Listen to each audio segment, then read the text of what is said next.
young people, they at a young age, they don't want to start a business yet. They want to still enjoy life, explore life, enjoy with their friends. How do you inspire young people? What do you tell them to take this business seriously? Um, how to inspire them? They are inspired already. That's what I find.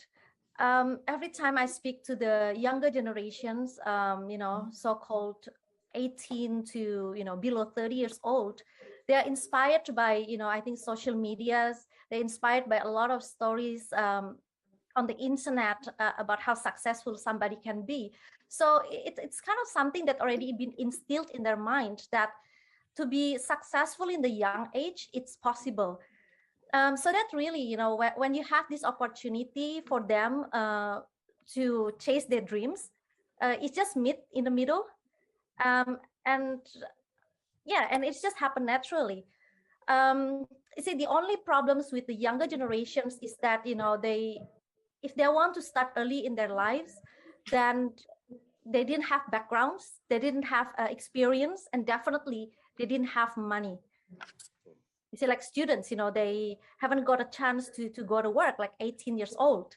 So they have these dreams and they have this willingness to start their, just say QNAT business. But then, the challenges is that where can I get the capital to start with? Okay. So yes, that's the challenges among the younger generations. But once they're in, they're full of fire. Interesting. Yashu? VP Sathi, the best thing is since they are young and they have got this opportunity, they can fully utilize this opportunity in fulfilling their dreams, in taking care of their family. But one thing they need to, feed in their mind is don't do certain things, because if they, get engaged in alcohol, if they get engaged in smoking, if they get engaged with, with the relationship here and there, they will ruin everything. Now, if they have this platform, utilize this platform to upgrade their family's life, to fulfill their parents' dream. Because if they are getting this business at the age of 25, 26, by 40 years of age or by 30 years of age, they will be millionaire. And that is the best thing which they have.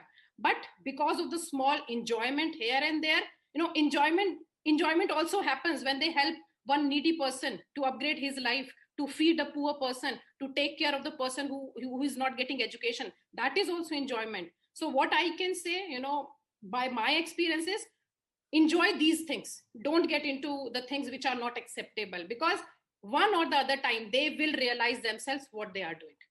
So better is to focus on the right thing. Best example is Chief. Chief has told many times, the Chief, what he was, in his 20s and the person he is now, the reference point is Chief. So follow him 100%. This is what I can say. What I can say about the youth, actually, when I look at the youth of today, unlike us when we are young, they need much more. You're still young, Asha. Asha, you're still young. Yes, young at heart, but the numbers are moving up. Of course, now what I was saying is that the youth of today, unlike the youth of the past, their needs are much, much higher. And I believe their parents cannot support those needs. Like if you look those days, a person who buy a car would be maybe an older person, 40, 50. That's the time they look at a car as a priority. But today, if I look at even Kenya, you find as soon as they get their first job, they're already looking for a loan to buy their first car. Maybe they're 21 or 22. So they're the ones who actually need this business more than anybody else. And the other thing that I think for the youth that works today, if I look at my country, back Kenya, getting a job is not easy. A lot of people have degrees, but they're just marking. There's no job offering. I mean, there are not jobs in the market at all. So promoting this business is the only business that is there that I know that actually can offer them their needs. Forget even about looking after their parents, which comes secondary to them. They are what they want, those flashy things they want in life. They cannot get that today with any job that they get. First of all, those jobs are not there. So our industry becomes extremely important for the youth because they are the ones who can fulfill their basic initial needs, which are quite high if you compare with the past with our industry.